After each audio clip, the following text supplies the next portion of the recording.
최근 운전기사들에게 상습적으로 폭언을 일삼아 갑질 논란을 빚고 있는 종군당 이장한 회장에 대해서 경찰이 구속영장을 신청함에 따라 앞으로가 주목되고 있습니다. 네, 이종재 변호사와 함께 관련 내용 자세히 살펴보도록 하겠습니다. 어서 오십시오. 어서 오세요. 네, 안녕하세요. 네. 자, 말씀드린 대로 운전기사들에게 폭언을 일삼아서 갑질 논란을 빚은 바 있는 종군당 이장한 회장. 경찰이 구속영장을 신청했다고 하는데 관련 내용 좀 먼저 짚어주시죠. 예, 그렇습니다. 경찰이 어제 구속영장을 신청한 걸로 알려졌는데요. 이장한 회장은 평상시에 기사 4명이 지금 관련이 된 것 같아요. 기사들에게 폭언을 일삼으면서 수시로 신호를 위반해라, 빨리 가라. 이렇게 해서 이제 강요를 했다는 혐의고요. 예. 그게 이제 한 가지가 되겠고요. 두 번째로는 자기 회사에서 만드는 샌돔이라는 발기부전 치료제 이거를 의사들한테 접대용 목적으로 배포를 했다. 그래서 이건 약사법 위반 혐의로 지금 수사를 받고 경찰에서는 혐의가 인정된다고 판단을 해서 본인의 부인에도 불구하고 지금 구속영장을 신청한 것으로 보입니다. 그렇군요. 국민들 앞에서는 사과를 했습니다. 죄송하다, 송구스럽게 생각한다라는 이야기는 했지만 혐의에 대해서는 지금 계속해서 부인을 하고 있는 상황이거든요.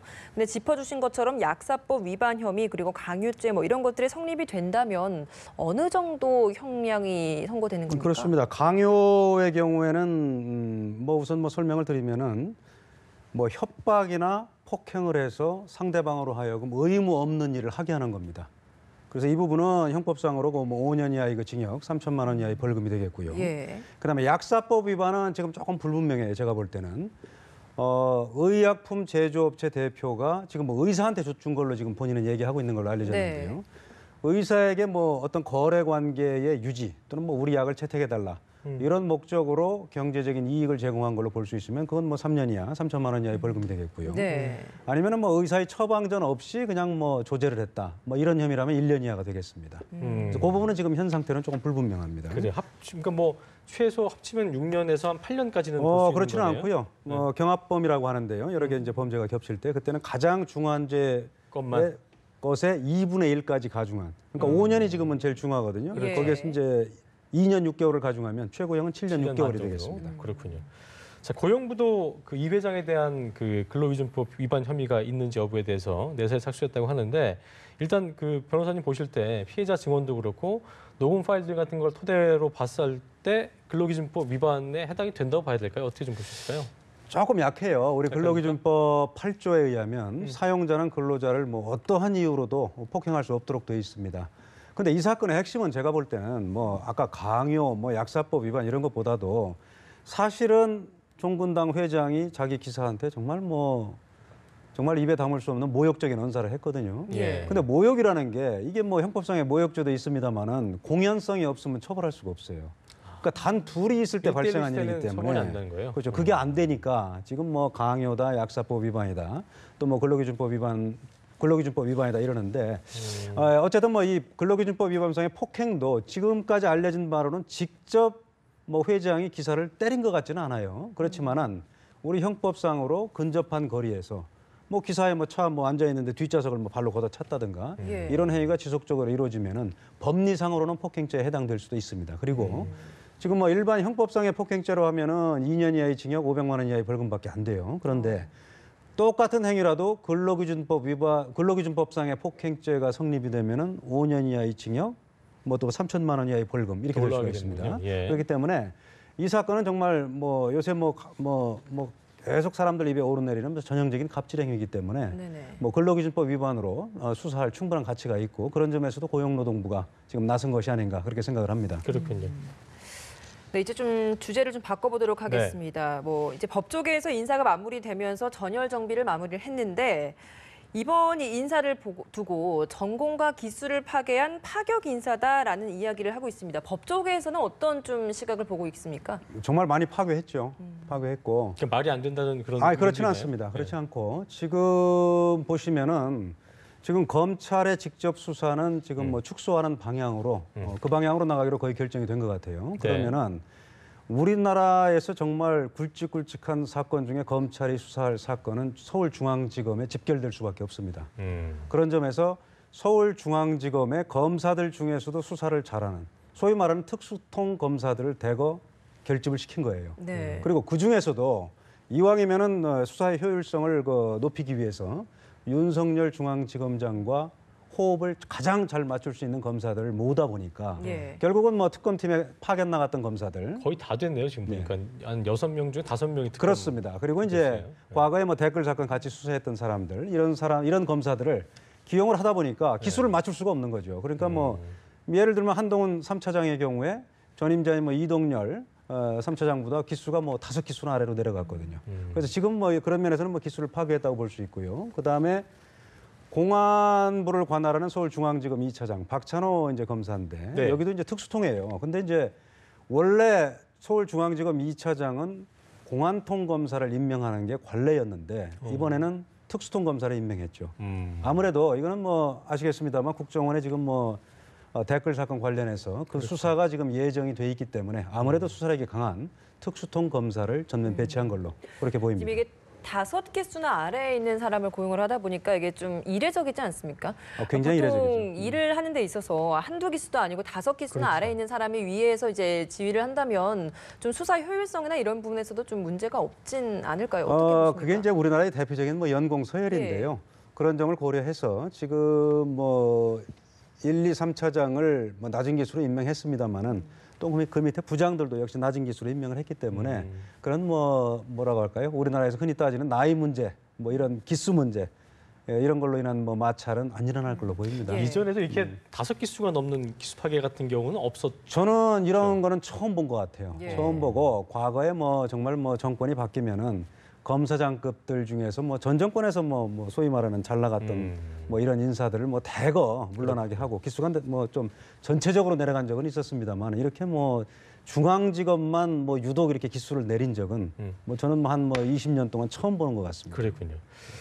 어쨌든 그 문재인 정부가 적폐청산을 1호 국정과제로 내건 만큼 전열을 정비했기 때문에 검찰이 이제 대규모 수사에 나설 텐데 어떤 식으로 좀 수사를 진행시킬지 예상해 볼 수 있을까요? 지금 당장 특수일부에서는 면세점 비리 이것도 뭐 역시 뭐 최순실 국정농단 사건에서 파생된 사건 아니겠습니까? 그거 하고 있고 뭐 한국항공우주산업 비리 관련해서는 방위사업수사부에서 하고 있고 네. 그다음에 이제 당장 아까 잠깐 말씀드렸습니다만 국정원 댓글 사건이에요. 지금 뭐 국정원 태스크포스에서 지금 뭐 대대적으로 민간인을 동원해서 지금 여론을 조작했다 이런 자료들이 나오고 있지 않습니까? 그래서 지금 뭐 원세훈 전 국정원장만 지금 뭐 선고를 눈앞에 두고 있습니다만 예.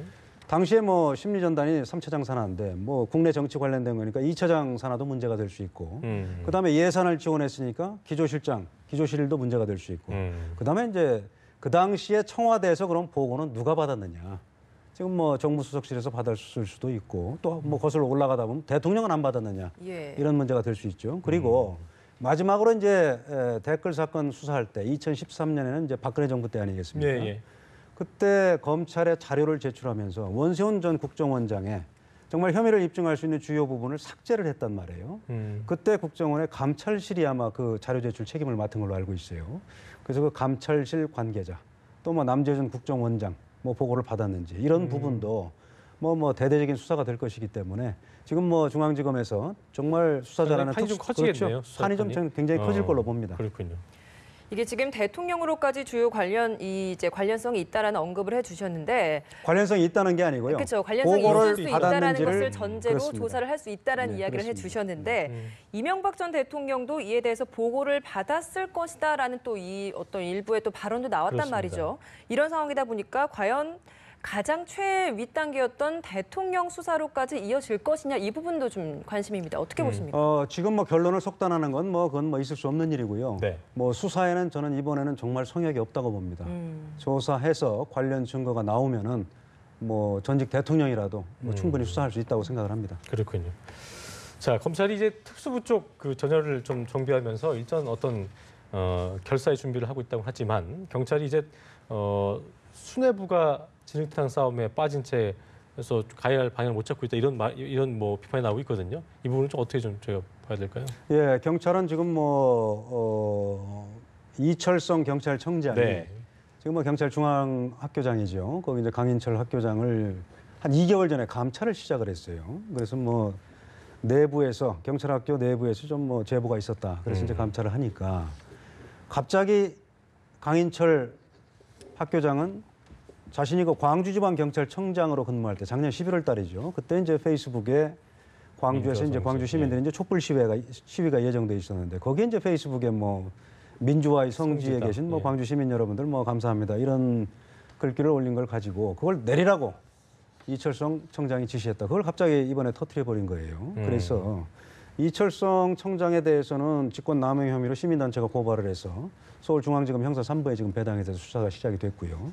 또 강인철 경찰 학교장에 대해서도 경찰, 뭐 감찰 시민위원회에서 뭐 수사로 전환을 해서 해야 된다. 그래서 이제 경찰에서 그건 수사를 하고 있죠. 그래서 어쨌든 이 부분은 뭐 우리나라 뭐 치안의 최고 책임자들 간에 이런 뭐 어떻게 보면은 뭐 정말일 수도 있지만 어떻게 보면 굉장히 뭐 조직을 불안하게 하는 거고 전체적으로는 뭐 우리 국가를 불안하게 하는 거기 때문에 경찰과 검찰에서 빠른 시간 내에 뭐 수사 이 결론을 내서 이 문제가 정리되고 뭐 필요한 부분이 있으면 책임을 묻는 절차가 빨리 따라야 된다 이렇게 생각을 합니다. 네. 예.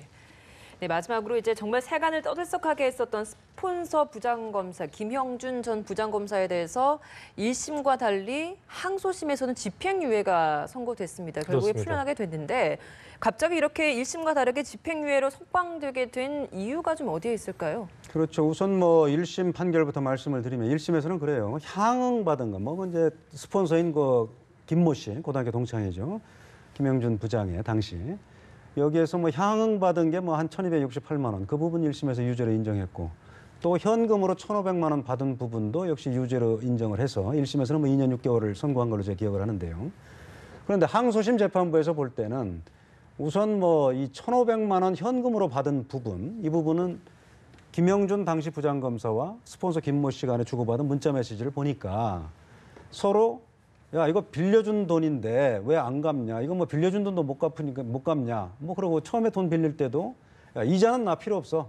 그냥 빌려주는 거야. 이런 문자 메시지를 주고받은 걸로 봐서는 이거는 뇌물이라기보다는 이건 빌린 게 맞다. 뭐 이렇게 이제 항소심 재판부에서는 판단을 한 거죠. 그러다 보니까 뭐 어떻게 보면 제일 중요한 현금 부분 1,500만 원이 떨어져 나갔고 그다음에 이제 우리가 또 하나 생각할 게 김영준 당시 부장검사가 작년 9월 말에 구속이 됐어요. 네. 그러다 보니까 지금 뭐 남은 거는 향응받은 거 한 1,000만 원 정도인데 지금 구속돼서 실제 살은 게 판결 선고 전에 한 뭐 거의 한 9개월, 10개월 이렇게 됩니다. 그렇다 보니까 재판부에서는 이 정도면은 뭐 상응하는 처벌을 받은 것이 아니냐. 그래서 뭐 집행유예를 선고한 걸로 예. 그렇게 생각을 합니다. 그러니까 어쨌든 뭐 일간에서 일고 있는 봐주기 논란 이거는 뭐 그게 봐주기 문제가 안 논란은 된다고 전혀 아니고요. 예. 다만 저는 뭐 그렇게 생각을 합니다. 정말 뭐 우리 사회의 그 부패를 척결해야 될 검사가 스스로 나서서 이런 뭐 범죄 행위를 저질렀다는 점, 이 점에서는 정말 엄벌에 처해야 돼요. 뭐 항소심 재판부를 제가 비난할 생각은 없고 정말 그거는 정말 앞으로 법원에서도 좀 강력하게 더 처벌을 해야 된다 그렇게 생각을 합니다. 그래요. 알겠습니다. 네, 오늘 말씀 여기까지 듣겠습니다. 네. 지금까지 이중재 변호사와 함께 법률 관련 소식 살펴봤습니다. 고맙습니다. 감사합니다.